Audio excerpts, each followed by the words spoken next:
Good evening, and welcome to the Lensic Performing Arts Center. I'm Ben Marcus, and I'm honored to be introducing tonight's guest, Lydia Davis.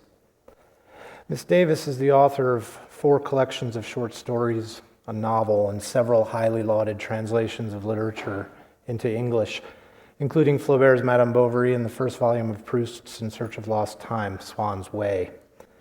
In 2009, FSG published the collected stories of Lydia Davis, which runs to nearly 800 pages. For me, this length was hardly an obstacle. I tore through the book, encountering some of the stories for the 5th or 6th time because I've read her obsessively for over 20 years now. And when I finished, breathless and deranged with admiration and envy, I was more convinced than ever of Lydia Davis's standing as a major American writer. Thanks, Ben. That was very nice. And I'm very pleased to be back here at what's it called? Lensic?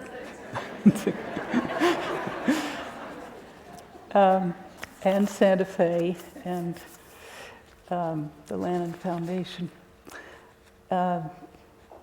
This reading is dedicated to Bill Cranshaw and the memory of Bill Cranshaw.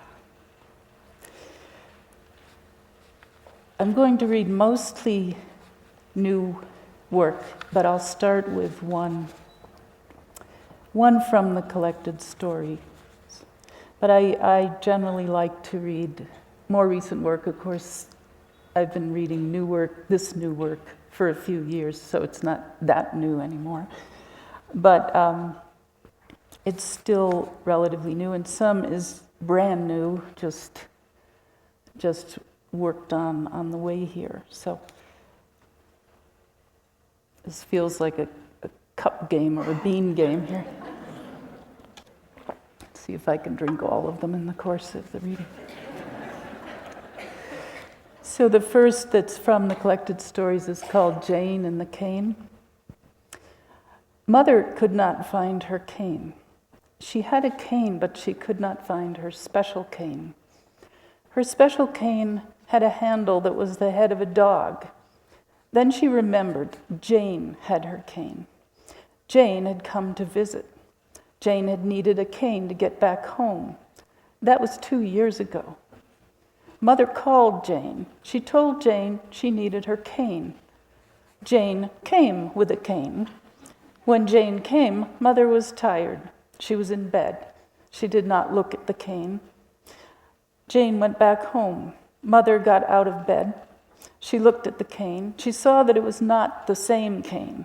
It was a plain cane. She called Jane and told her it was not the same cane. But Jane was tired. She was too tired to talk. She was going to bed. The next morning she came with the cane. Mother got out of bed. She looked at the cane. It was the right cane. It had the head of a dog on it, brown and white. Jane went home with the other cane, the plain cane. After Jane was gone, Mother complained. She complained on the phone. Why did Jane not bring back the cane? Why did Jane bring the wrong cane? Mother was tired. Oh, Mother was so tired of Jane and the cane.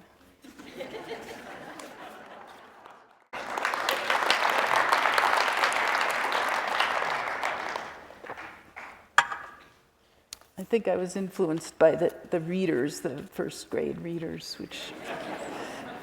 which I actually found delightful. Lydia, thank you for your reading.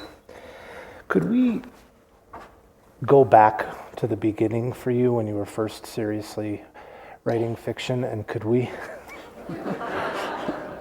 have a picture of your mind and what you saw when you looked out at the world of literature and what your desires were, and have they changed quite a bit? But I guess your writing it's so exceptionally unique. It really seems to carry its own very strong fingerprint, and I would love to see if we could suss out some kind of source connected to your first desires when you were first writing.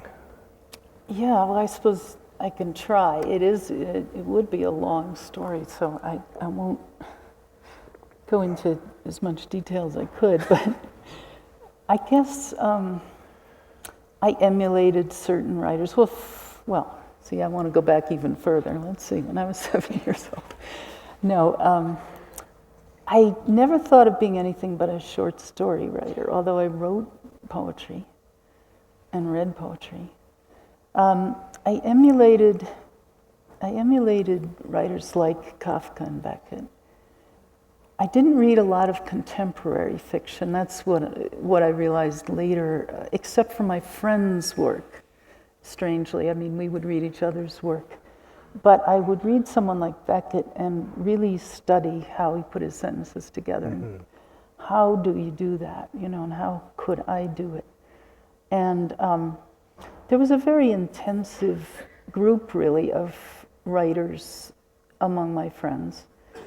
And we would read each other's work terribly seriously. I mean, I've recently found letters where, a friend would go over a story and say, I think it would be stronger if you took this out and changed this.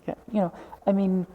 Was this group, were you looking out at let's say the world of mainstream fiction or whatever the bigger, supposedly big important novels were of that time? Was this on your radar? I didn't look at those big important novels.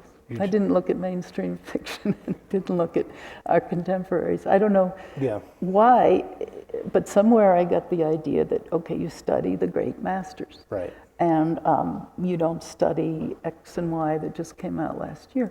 So I just didn't for years and years and years. And, it's a little hard to understand now because young writers now do read, work that's come out recently. So I don't know.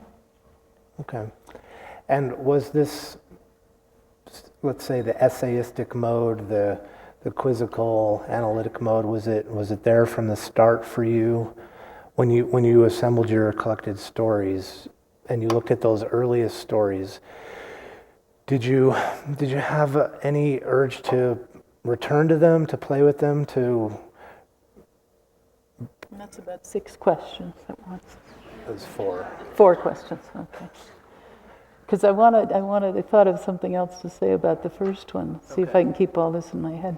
That if you don't read what's being written around you, then you'll form your own reaction, a more individual reaction maybe to someone like Beckett or Kafka, and yet you're not ever divorced from your time, so you're always absorbing the spirit of your time. You'll write of your time no matter what. Yeah, you don't need no matter what, even if you lived in a cabin in Wyoming or something. Do you still not read contemporary fiction? Oh, no, now I do. Now you do. No, I did start reading it after a few years.